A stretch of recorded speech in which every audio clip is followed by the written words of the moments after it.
vamos, né, falar aqui em termos gerais. Itaú soltou aí um resultado que me parece que foi positivo, mas eu acho que hoje acaba pesando muito mais essa questão internacional sobre os bancos. A ação está, vamos dizer, está mais ou menos, mas me parece que os resultados foram positivos. Aí eu queria te perguntar como é que foram esses resultados, se veio em linha com o que você estava esperando. Legal, o resultado veio bem em linha com o que a gente esperava aqui do nosso lado, e é curioso porque hoje, como você falou aí no início, tudo despencando, o Itaú, inclusive, abriu o pregão caindo, né, caindo menos do que os pares e menos que o Ibovespa, mas agora ele virou para o positivo. O que é interessante do resultado é, mais uma vez, esse destaque para o controle da inadimplência. A inadimplência ficou estável, diferentemente dos pares, a estabilidade é uma ótima notícia, porque ela continua subindo para Bradesco, continua subindo para Santander. Então, ele entregar mais um trimestre, o segundo trimestre consecutivo de inadimplência aí ao redor de 3%, esse é o índice de empréstimos atrasados há mais de 90 dias, isso é muito bom. E isso garante também a rentabilidade ainda alta, né? A gente teve mais um trimestre de crescimento de ROI, que é aquele retorno sobre capital do acionista, que ficou em 20,9%, é um crescimento aí sequencial de 0,1 ponto percentual, e acho que, assim, o principal responsável por isso é esse controle contínuo da inadimplência. E é até curioso, não sei se você vai perguntar de estratégia mais para frente, né? Mas ajudou também a parte de tesouraria, que é o que o banco chama de margem com o mercado, que finalmente, depois de vários trimestres ainda positivos, mas aquém do potencial, ultrapassou essa marca de R$1 bilhão no resultado da tesouraria. Isso também ajuda bastante a rentabilidade do banco. Tá, legal. Então, realmente veio acima aí pelo menos dos resultados que a gente falou até agora, né? Bradesco e Santander, que também você já havia, né, falado aqui no Giro sobre essa questão da inadimplência nos dois bancos, que Itaú parece que tem acertado na estratégia nessa questão da inadimplência. E aí eu queria que você comentasse um pouquinho nesse acerto da inadimplência. Quais são as perspectivas para o resto do ano para Itaú? Legal. Esse patamar menor dos calotes, ele é resultado de uma estratégia que foi adotada anos atrás, né? Logo que a gente começou a ter a pandemia ali, começou a ter a reabertura no início de 2021, o Itaú ele já começou a fechar a torneira do crédito, e a gente começa a ver essa discrepância de resultado realmente 2 anos depois, porque a carteira de crédito ela é muito grande, é R$1 trilhão, é a maior carteira de crédito da América Latina. Então, para você começar a ver uma originação nova, né, surtir efeito no todo, realmente leva muito tempo. Então, a gente é resultado dessa estratégia. Tanto que o Itaú falou, o próprio CEO falou na teleconferência agora, que se não fosse essa fechada de torneira, principalmente no cartão de crédito, eles estimam que a inadimplência estaria 2 pontos percentuais maior, né? Então, em vez de 3%, estaria em 5%, esse índice de atrasos. Então, isso faz uma diferença brutal quando você pega 2 pontos percentuais sobre uma carteira de 1 tri, né? Isso é uma diferença brutal, assim, de R$200 milhões no resultado. Né? Então, Desculpa, olhando para... Imagina, agora finalmente respondendo sua pergunta, eu peço desculpas. Olhando para frente, né, o cenário que o senhor pintou na teleconferência é de uma estabilidade dessa inadimplência nos próximos trimestres. Ainda é cedo para falar de inadimplência caindo, né, porque a taxa de juros ainda está muito alta. Então, quando a gente olha para a inadimplência, a gente começar a ver redução de taxa de juros, isso ajuda a diminuir a inadimplência também, né, além da própria desalavancagem das famílias, que já está acontecendo há alguns meses. Então, a gente espera que continue nesse patamar de inadimplência, que vale lembrar, né, é o patamar pré-pandemia. Esse 3% é o mesmo que a gente enxergava lá em 2019. Então, na pandemia, no ciclo de crédito, né, que a taxa de juros caiu, foi para 2%, os bancos abriram a torneira, a gente viu essa taxa cair e agora ela voltou para o patamar pré-pandemia, então a gente espera uma estabilidade.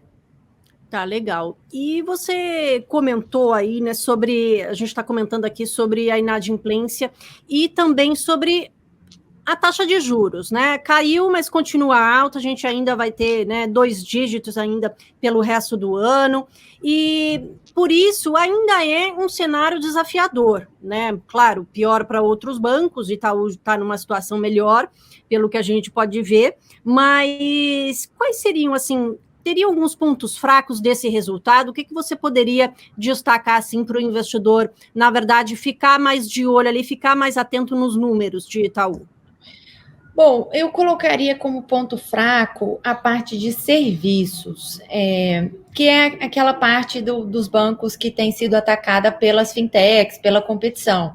Então, assim, na receita de serviços, o crescimento foi um pouco mais fraco do que a gente esperava, né? Apesar da alta muito legal que a gente viu em seguros, de 18% na comparação anual, tanto por redução de sinistralidade quanto por aumento de prêmio, e da alta de 10% em cartão de crédito, a gente teve 2 detratores, que foi a parte de administração de fundos, que caiu 10% na comparação anual, e também a parte de tarifa de conta corrente, que também caiu 10% na comparação anual. Além disso, a parte de investment banking, que teve uma queda até maior aí de 18%. Então, esses fatores, eles quase que se compensaram, fazendo com que a receita crescesse só 1% na comparação anual, que é muito pouco, praticamente estável, né? Então, assim, esse é o ponto a monitorar. Dessa parte de serviços que ainda não está indo bem, qual que é a nossa visão? A parte de serviço de conta corrente, né, que caiu 10% aí, ela é mais estrutural. A gente vê como uma queda mais estrutural, porque a quantidade de bancos e fintechs que estão oferecendo conta digital gratuita, cartão de crédito gratuita, é muito grande e a gente acha que veio para ficar. Cada vez mais esses serviços básicos, né, eles tendem, olhando para a dinâmica competitiva, eles tendem a ser gratuitos. A não ser que tenha algum valor agregado para alta renda e tal, que o Itaú até tem mais do que os outros e fica um pouco mais protegido, mas mesmo na alta renda, a tendência é de queda dessas tarifas. Então, aqui a pressão ela tende a ser mais estrutural. Agora, na parte de administração de fundos e na parte de receita de assessoria, né, que é a parte de emissão de renda fixa, IPO, essas duas coisas a gente vê como mais conjunturais, né? À medida que a gente começa a ver uma melhora na geração de renda das pessoas, que as pessoas voltem a investir nos fundos e que as pessoas voltem, que o mercado melhore e voltem às emissões, né, tanto de renda fixa quanto de renda variável, gradualmente essas linhas tendem a melhorar. Então, assim, foi um ponto fraco, tanto que fez com que o Itaú reduzisse a previsão de crescimento para essa linha fechada no ano, né? Antes a previsão era entre 7,5% e 9,5%, agora é entre 5% e 7%. Ainda cresce, mas cresce menos. Agora, a gente vê como passageira, né? A gente acha que, à medida que a Selic cai, o mercado melhora, tende a melhorar essa questão. Agora, você comentou essa questão do crescimento de clientes, nessa concorrência com as próprias fintechs, e você havia comentado isso sobre Bradesco na sexta-feira.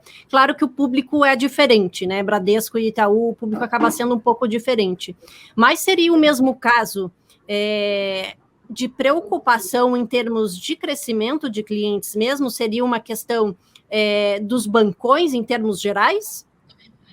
Não, eu diria que é bem diferente o caso de Bradesco, porque no caso do Bradesco tem uma questão mais profunda ali, que é de satisfação do cliente. Então, essa queda na receita de tarifa de conta corrente que a gente vê no Itaú, ela é mais por redução de tarifa do que por redução de base de clientes, né? De repente, no Bradesco, a gente está vendo as duas coisas, ou pelo menos redução de base de cliente ativa, que é aquela que usa o banco, gerando receita para o banco, né?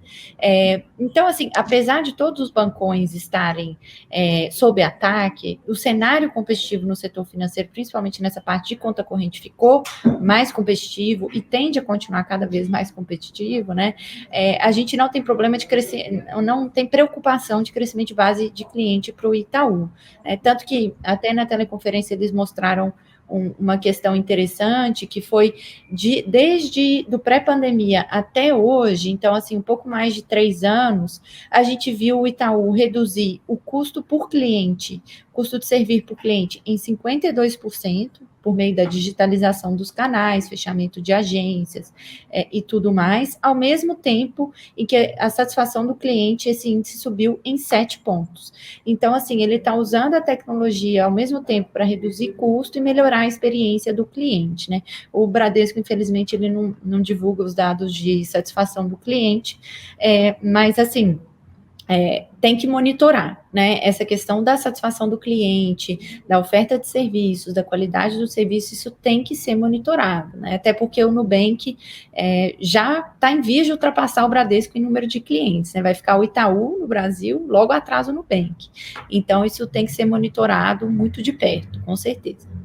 Tem que ser uma preocupação dos bancos. Eu acho que tudo transformou em experiência mesmo, né? Porque a concorrência aumentou demais, né? Então, realmente, aquele que ofereceu o melhor serviço acaba ganhando, né? Eu acho que nessa questão aí acaba contando bastante a experiência. E, Lari, você já comentou aqui várias vezes de Itaú como uma recomendação. Depois desses resultados, veio o melhor resultado até agora dos bancos, a gente ainda tem alguns, mas queria saber de você, Itubi 4 continua como recomendação? E aí já emendaria outra pergunta aqui, qual que é a estratégia exatamente? Porque Itubi 4 está na carteira, né, de dividendos, está na carteira Empíricos, então queria que você falasse um pouquinho para o investidor entender um pouco melhor dessa estratégia. Legal. A gente continua como uma recomendação de compra para Itaú, dentre os bancões. Então, é importante falar isso, né? Bancões, eu estou considerando Banco do Brasil, Santander e Bradesco. Eu tiro desse grupo BTG Pactual, eu tiro o XP, porque eu acho que é outro play, né? Outra estratégia. Continua sendo o nosso top pick. Qual é a posição que ele deveria ter na sua carteira? Eu vou falar aqui das posições que a gente tem. Na carteira Empíricos, que é um portfólio multimercado, a nossa carteira de ações, ela tem uma preocupação em buscar posições mais agressivas. Então, a gente tem Itaú em um peso menor como uma posição de zagueiro da carteira. Então, é aquela ação que a gente sabe que vai ter baixa volatilidade, que a gente confia muito na execução e que se der um barro geral, a gente sabe que ela vai segurar a onda. Não quer dizer que ela vai subir enquanto todo mundo está caindo, mas pelo menos ela vai segurar um pouco a sangria. Para a carteira de dividendos, eu acho que depois desse resultado, ela ganha uma perspectiva mais interessante ainda. Por quê? O Itaú está com excesso de capital. O que é isso, né? O Banco Central ele exige que as instituições financeiras elas tenham um colchão de capital dos acionistas para garantir qualquer evento de estresse no sistema financeiro.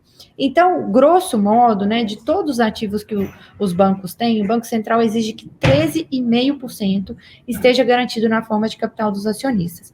Hoje, o Itaú está com 15%. Então, ele está com excesso de capital, muito acima do apetite permitido pelo Conselho do Banco, significando que tem um espaço aí para ele aumentar a proporção do lucro que ele distribui na forma de dividendos. 2023 é o terceiro ano seguido que o Itaú tem um payout menor, essa proporção do lucro distribuída é menor, e a gente acha cada vez mais que o banco tende a aumentar muito em breve esse percentual distribuído.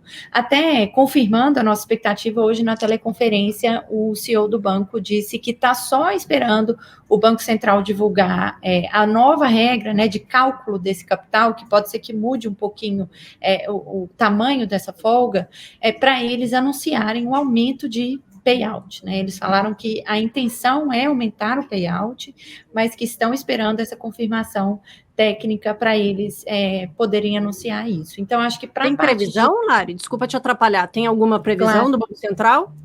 Eles falaram, né, na teleconferência hoje que o Banco Central está em fase de consulta pública para essa nova regulamentação e que até o final do ano ele deve soltar a nova norma efetiva. Então, ao longo do segundo semestre, caminhando para o final do ano, pode ser que a gente veja o Itaú mudar para melhor a política de dividendos deles.